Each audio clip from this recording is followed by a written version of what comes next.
Hey, Mike here. And first off, happy Friday.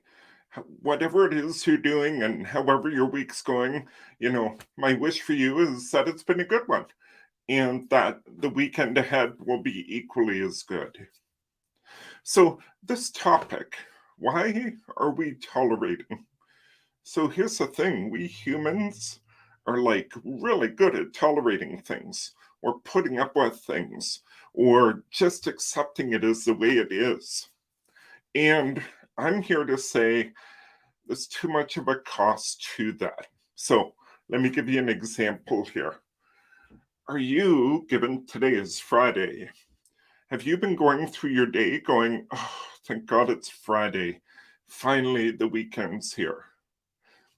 Inversely, other side of the weekend, do you enter Monday with dread?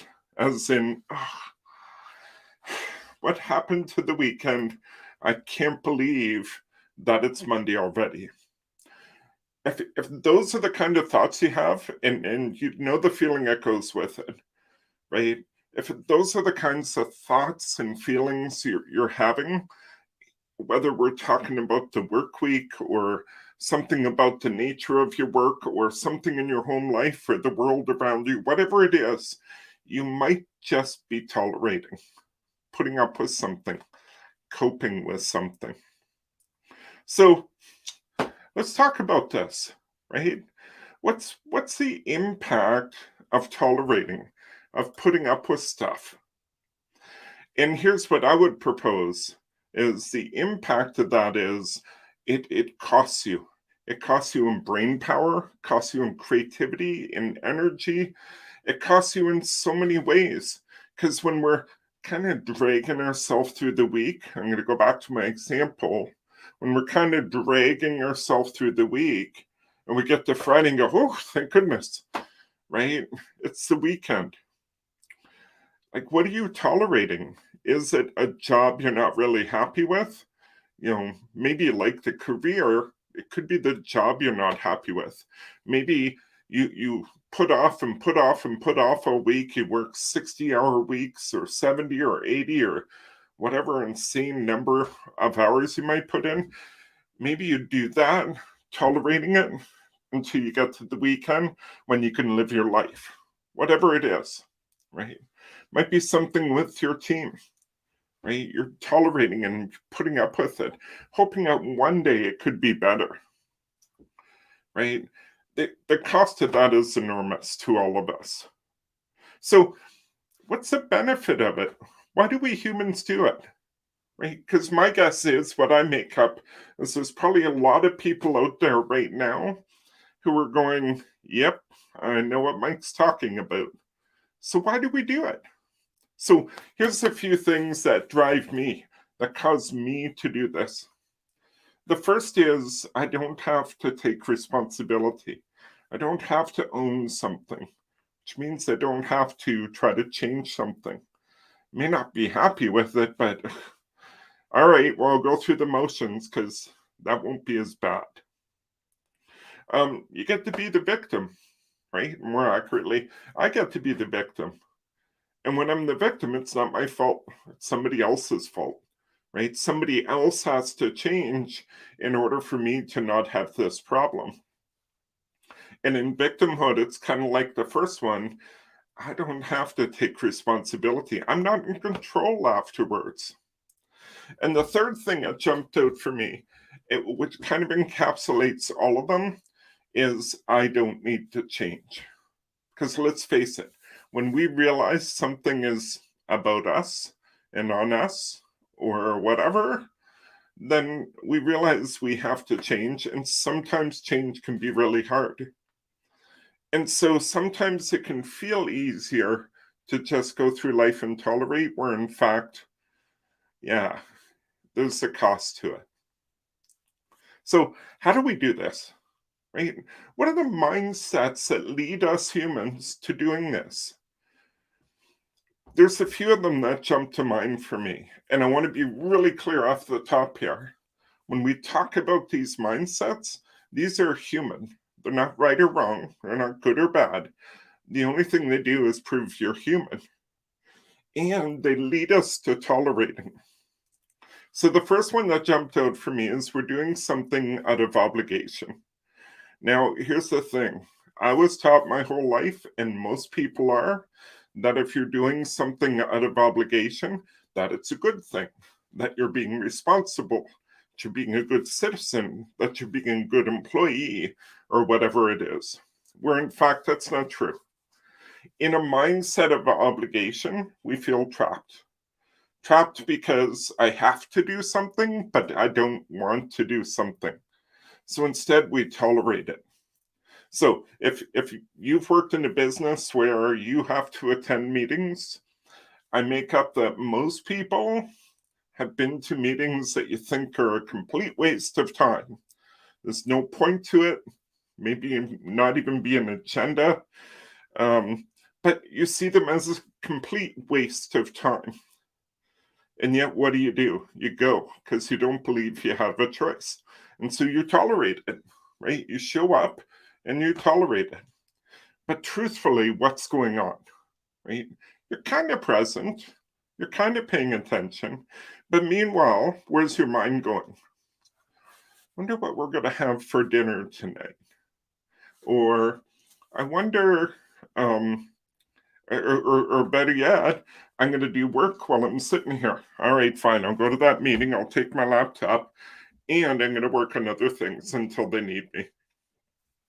Or you may just stare out the window and notice the cardinal in the tree outside.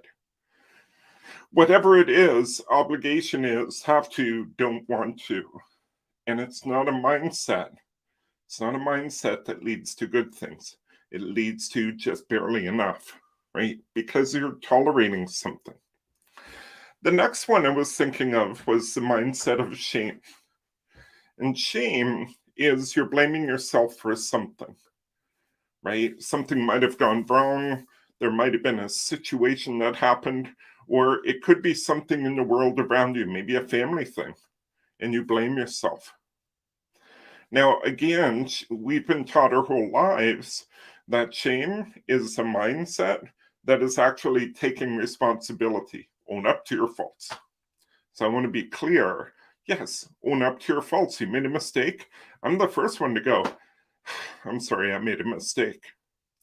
The difference is what you do with it, right? If you sit in that mindset, you're not going to get anything good out of it.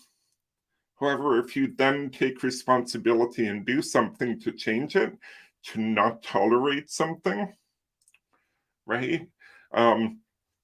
You're going to get that thing you're tolerating out of your life.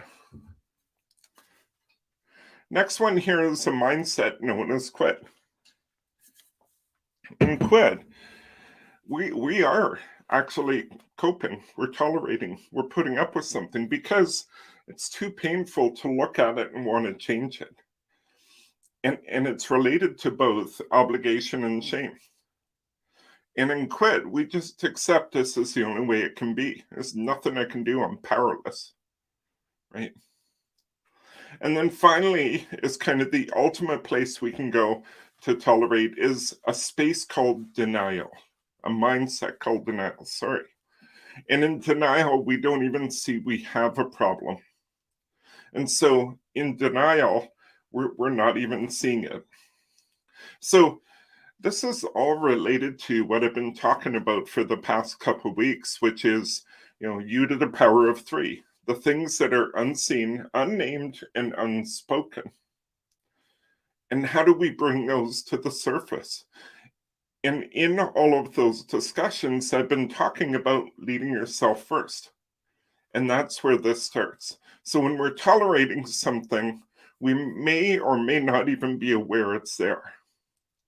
At least not consciously. Here's the cool part though.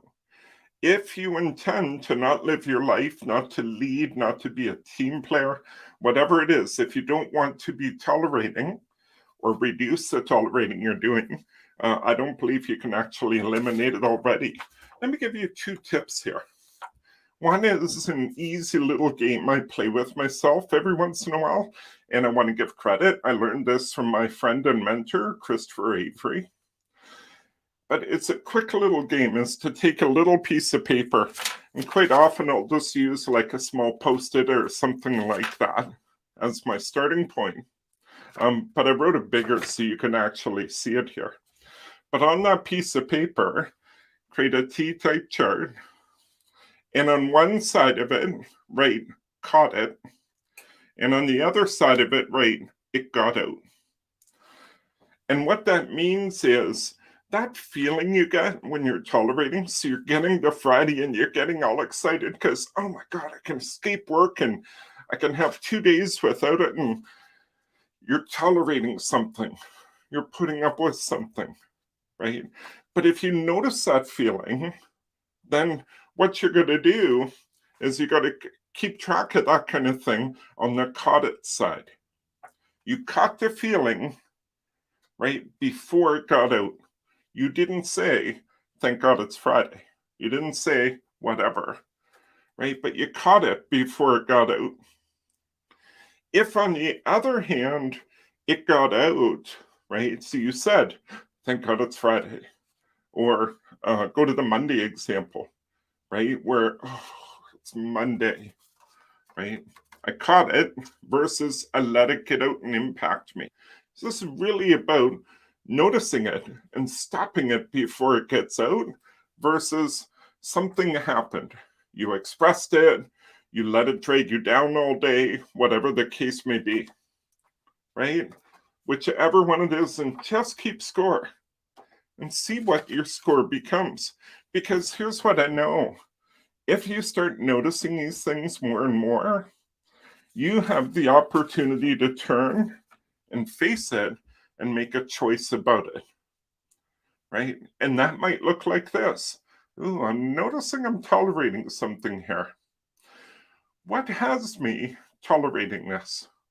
What are the conditions that's leading to this? What is the thing that I haven't been seeing, right? Unseen. Then name it. I'm working too much. My job is too stressful. I don't like what I'm doing for a living. Whatever it is, name it. And then go out and start talking to people about it. Whether it's a coach, a friend, your spouse, a colleague, whatever it is, go out and start talking about it. Because I know when you do that, what'll happen is you'll start to understand it more, which gives you opportunity to do something about it. So, tolerating, it's natural. We all do it. Doesn't mean you have to do it everywhere. It doesn't mean you have to accept it. It's time to start changing that. Thank you for listening. If you want more, go to my website, leading4change.ca. And on there, you'll see Learn with Us. There's all of these videos, there's books, there's all kinds of stuff there. Plus, my blog is there. Plus, please sign up for the newsletter. Newsletter comes out every weekday morning with a really short tip. Because here's the thing I know. You're busy. I'm busy. We don't have time to read all these things. So I give you a really short tip, thought, idea, whatever it is, related to this kind of topic on a daily basis. Thank you so much. Have a great weekend. I'll be back on Monday.